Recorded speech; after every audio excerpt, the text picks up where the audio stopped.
What is up, ladies and gentle nerds? It's your boy Graham, also known as HamHawks42 on the internet, and today we are back with another edition of Overthinking MTG. And today we are going back to our standard format where we are looking at a random magic card and talking way too much about it. So let's go ahead and go over to Gatherer. I have not seen this yet. I'm going to go ahead and click the random card button while we are here. All right. And the card that we are looking at today is Argothian Enchantress. All right, so it is a 0/1 for one generic and a green. Summon Enchantress. And Argothian Enchantress cannot be the target of spells or abilities. Whew, that's awesome. And then whenever you successfully cast an enchantment spell, draw a card. So if I'm not mistaken, this is the original Enchantress, which has actually become an archetype, especially in a lot of casual formats. Generally, the idea with an Enchantress style deck is you want to cast as many enchantments as you possibly can, and each time you cast an enchantment, you draw a card. There are a number of other enchantresses out there. It has become kind of a slang phrase. Or kind of become one of the common magic terminologies that you hear bandied about, and it's one of those. And so when you hear people say enchantress decks, this is the card they're talking about, or similar cards like it. I believe there's a Yavimaya Enchantress and a Viridian Enchantress. There are a number of others where ultimately it has effectively constellation bonuses when an enchantment, when you play an enchantment, or when an enchantment enters the battlefield, you get an effect, and usually that effect is drawing a card.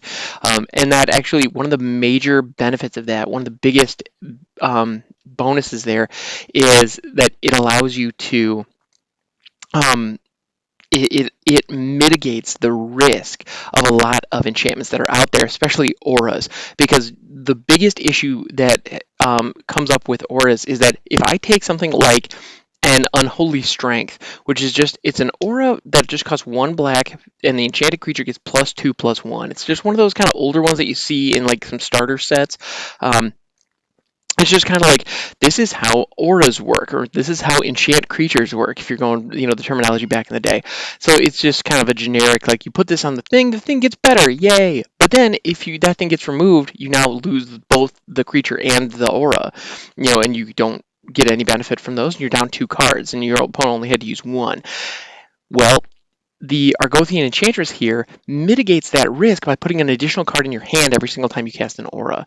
And so that's really nice. It's just great, frankly, because it allows you to cast auras and you're refilling your hand as you're doing it. So every single aura that you cast, it gives you the cards back. It mitigates some of the risk associated with that, which is just wonderful. And then on top of that, Wizards has kind of recently leaned into auras that have enter the battlefield triggers themselves. That way they function kind of like spells in addition to giving whatever bonus they gave to the creature when it comes in.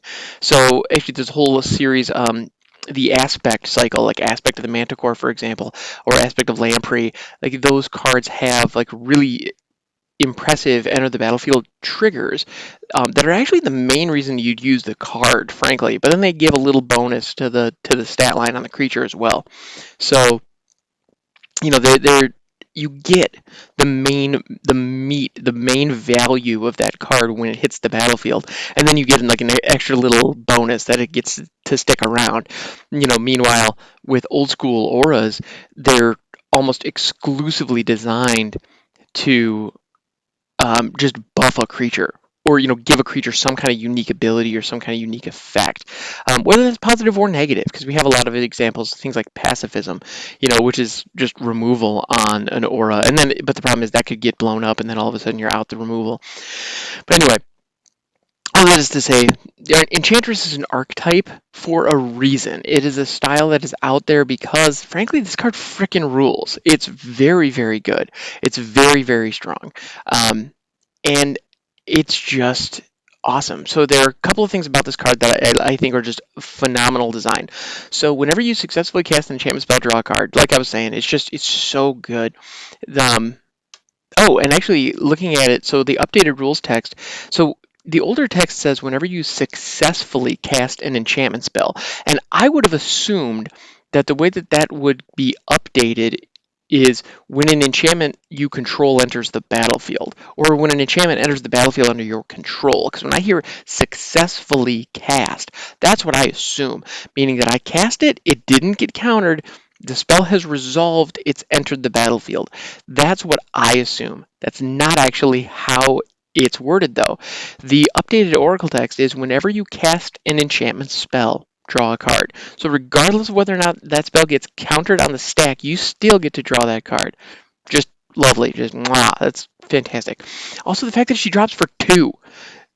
Whenever you have the main engine of your deck start off with a mana cost below 3, I'm listening. That is going to be incredibly powerful and incredibly strong, and you're going to be able to squeak this into play under a lot of control players. Um, if you're in an older format, or if you're playing in like an EDH game and your opponents have like some high level cards, if you play the Argothian Enchantress, like your buddy across the table, if they have a Force of Will in hand, they need to seriously consider knocking this out with that. That is a level of power that is not to be trifled with. So that's something to keep in mind. Like that's how good this card is, guys. Yeah, and it's the main engine of this deck. It can be. Anyway, it can be in the main engine of its own deck.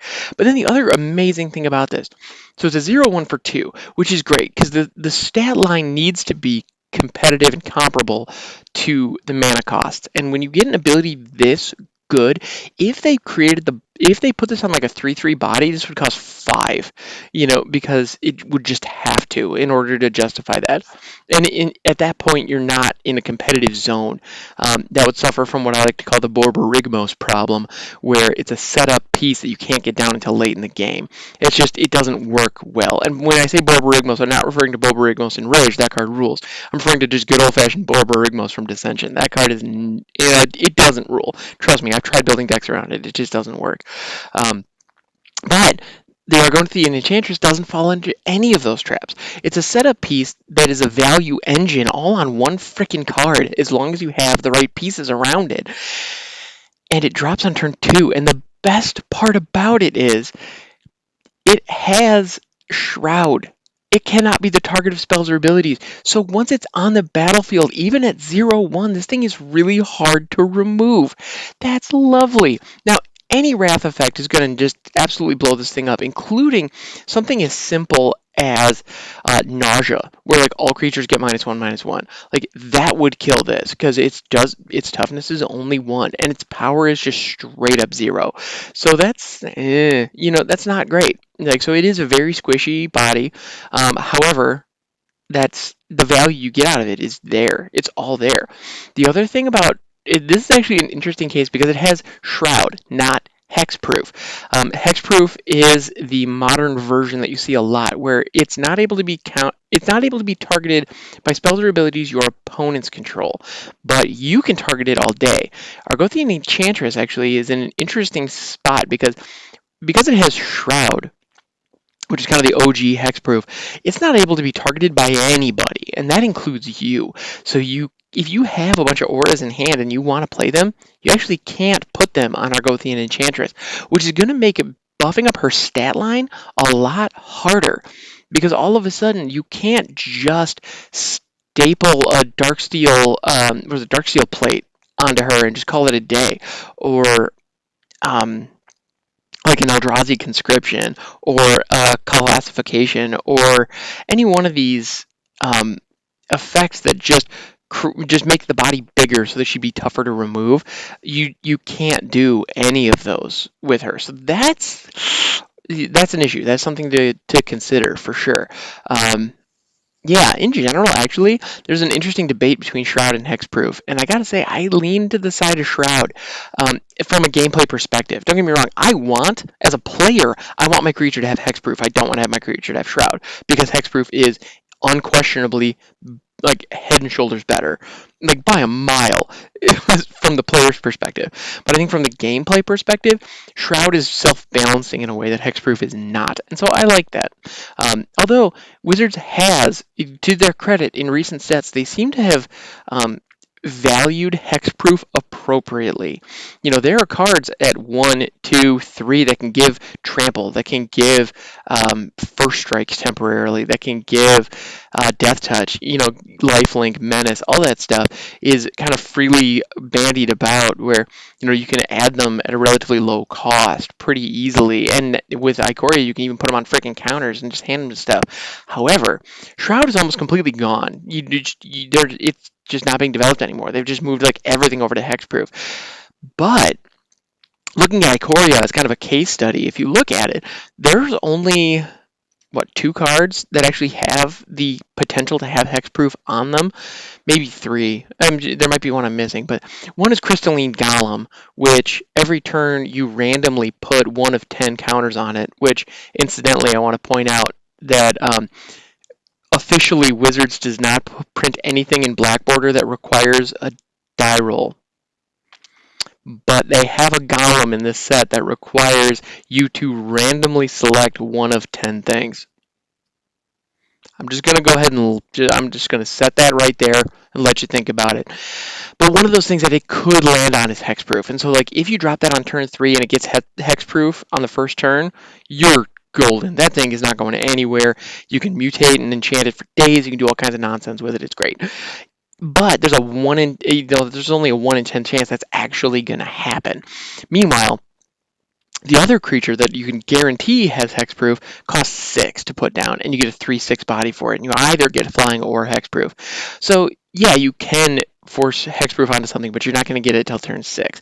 And so, okay, cool. Like that feels fair. Like it's a very good effect, but you don't get it early. Because if you got that early, oh my goodness. Meanwhile, Shroud, like Argothian Enchantress here, it serves one purpose. It's not easily abused, and it only protects her. That's it. It protects her from removal. And as a result, there's a whole lot of removal that your opponent will want to throw at her that they just straight up can't.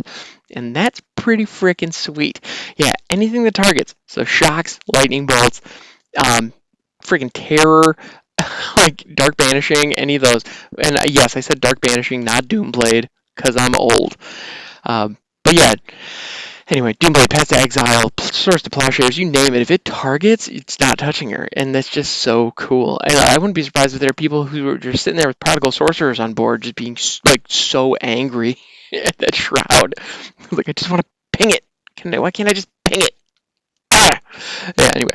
So I gotta say the design on this is fantastic. Argothian Enchantress is one of those. It was originally printed in Urza's Saga, and they got it right the first time. It's just absolutely excellent. The other thing that I want to point out, speaking again of Ikoria and kind of the current standard meta, at least as I'm recording this, is she has been errated. And so in the original creature type, she was just an enchantress. She was a summon enchantress.